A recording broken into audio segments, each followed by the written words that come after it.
know that maybe some of you are going to be surprised, but there's something that we have in common. I'd say most of us have got in common.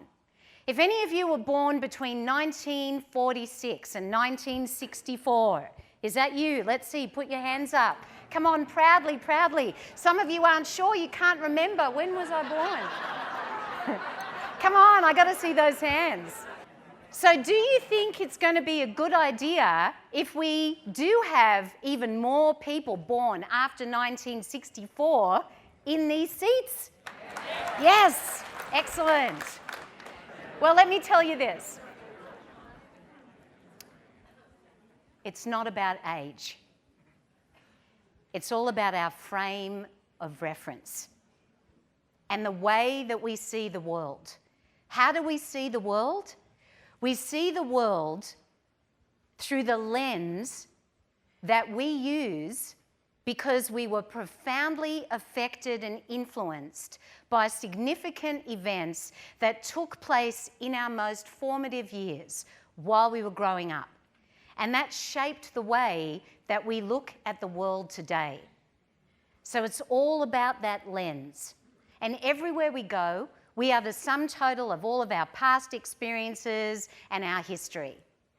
The biggest challenge that you currently have is because of your success. Because what happens when an organisation is successful? What happens over time? I heard the word. We become stale. We become complacent. We become complacent. So how do we continue to stay energised and reinvigorated so that we can move toward the future? Bring in new ideas. That was a rhetorical question, but that's okay. We're going to be doing lots of thinking together because that's what it's all about. Now, the way that we can engage people from all across, all walks of life, all age groups, you know, the one thing that I want you to be thinking about, because I believe it's a common denominator, you tell me if I'm right about this. We all want to be valued, we all want to be appreciated, and we all want to be understood. And when you look at the world that way, there is no divide. Whether we're talking about culture, whether we're talking about generation, whether we're talking about gender.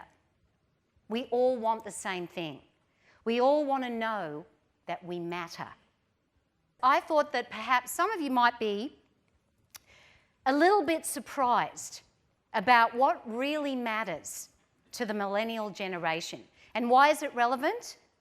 Because when you think about this enormous cohort called Generation Y, some people call them Generation WHY. And we have a few in the room, as we know.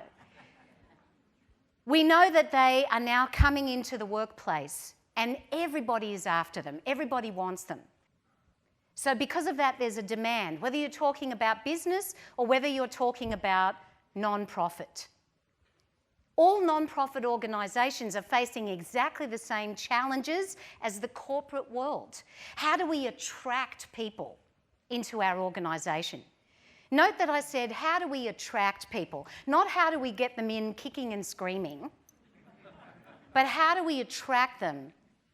Deloitte did a survey right across the world to almost 30 different countries, 29 countries, almost 8,000 millennials, asking them what matters to them. And have a look at these results. Isn't that amazing that 75% of them feel that organisations, businesses, are far too focused on their own agenda than they are into helping improve society? This is the millennials.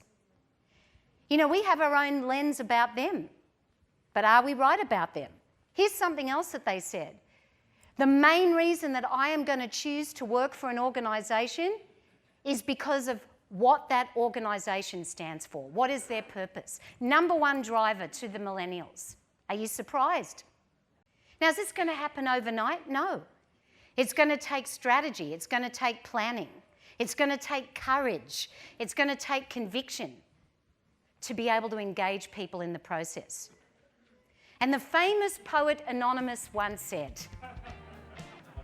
"Many an open mind should be closed for repairs."